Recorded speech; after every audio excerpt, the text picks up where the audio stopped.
With the ups and downs of the stock market, it's kind of hard to tell exactly where it's going to go. But in today's video, we're going to be looking at 9 things to do with your paycheck. Yay, we finally got paid if there is a bear market like we've seen. Now, bear market is 20% down from an all-time high for a prolonged amount of period. If we see the market down, it could result in a bear market. So what exactly should you do in a scenario like this? First one, stay calm. Take stock of what you're doing. It is the time that you do not want to make any really harsh decisions, any split decisions. You want to take a closer look at your finances, and I want to break that down exactly what it looks like, whether you're building up that emergency fund, whether you're cutting out your expenses, paying down your debt. Don't panic when it comes to a bear or a bull market. It is about the preparation that makes the big difference.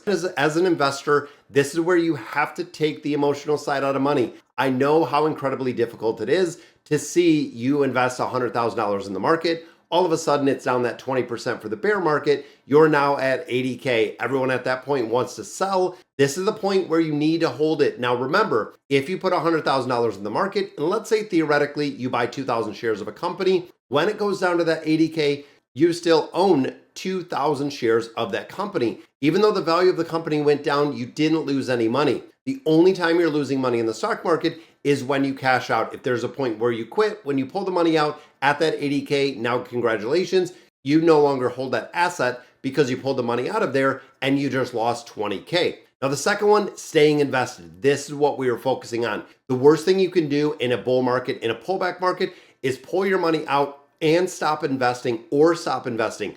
So if you pull your money out, like I said, you're locking in those guaranteed losses.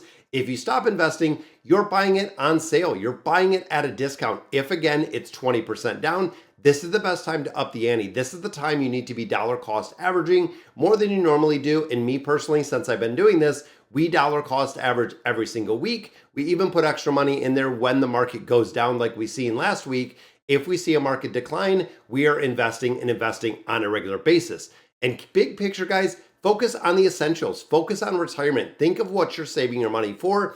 When a bear market, it is the time to pay the essential bills first. This is kind of streamlining your paycheck when you do get it, such as housing, food, necessities, but it's important putting the money away for retirement. A lot of people will pause for your 401k contributions, HSA contributions, Roth IRA contributions. You want to make sure that you're at least getting that minimum of a match. But again, when it comes to an up market, when it comes to a down market, you want to make sure that you're saving as much as you can. Reducing the contributions is a mistake when the market is down. Now, one of the biggest things that I do as a financial counselor is talk about paying off high interest debt. This is the number one wealth killer that we have in the nation.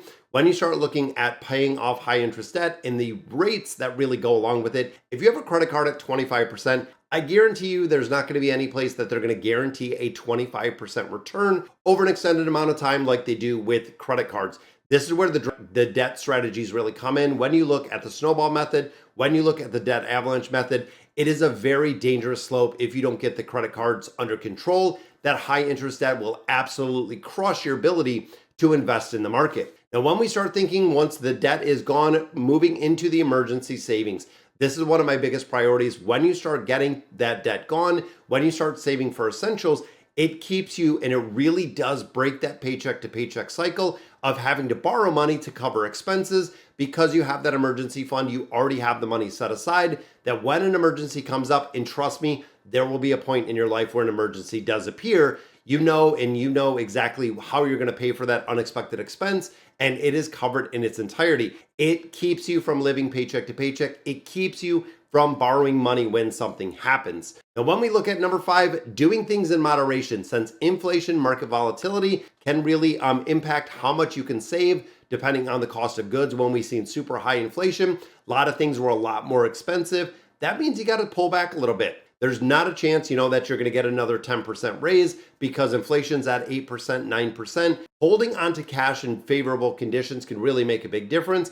Don't leave everything on the sideline, and don't leave really missing some of those market moves.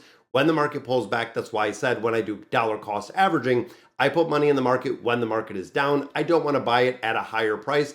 I want to make sure that we're doing this on a regular basis. Now, when it comes to budgeting, and a lot of people forget about this, they do not budget for inflation. In a bear market, your paycheck has things to do, which is never done before, because prices are going up, the market is going down. It's kind of counterintuitive. This means your paycheck really has to stretch to cover all of those bills. This is when budgeting comes to the rescue. I do budgeting on a regular basis, not only personally, but I also do it professionally as a financial counselor. We sit down, every dollar has to be accounted for, old school Dave Ramsey. Every dollar has a purpose to reduce fear, to reduce panic, automating your bills, automating your savings, automating those 401k contributions will be an absolute game changer for the rest of your life.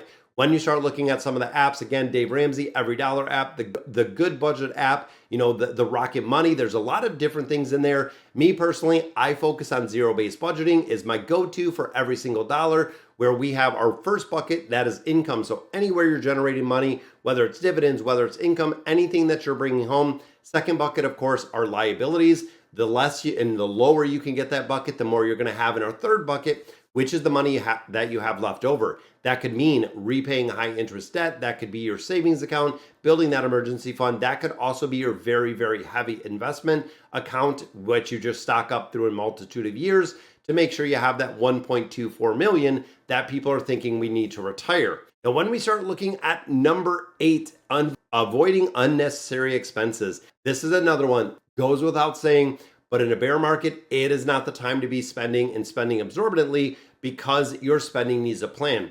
We use the traditional where we have a no week spend. So we'll fill up on, gas, the essentials on a Sunday, meaning Sunday to Sunday. We are not spending anything. We're not spending $1 anywhere. We're not going to the grocery store. We're not going to the gas station. We are not spending anything at all, and being very intentional with your money. If you know exactly where your money is going or you want to buy something, we also do have a 3-day waiting period, meaning if there's something that I really want to get, if I want it in 3 days, I can go ahead and splurge for it because we planned for it. And if it's something that I didn't really want, chances are within that 3-day window, I'm not going to want it and I'm not going to go back to that item. And the final one, advice for the young workers. You have to live at home. You have to have low expenses. When you're not making a lot of money, anytime that you can save even 3 to 5%. If you think about it mathematically, so let's say you're 18 years old, you start your first job, you're working part-time, you're making, let's say $5,000, $10,000 a year, pretty small salary, you got a part-time job. If you're putting away 3 to 5% of your income starting at age 18, by the time you're 65, you are talking multi-millionaire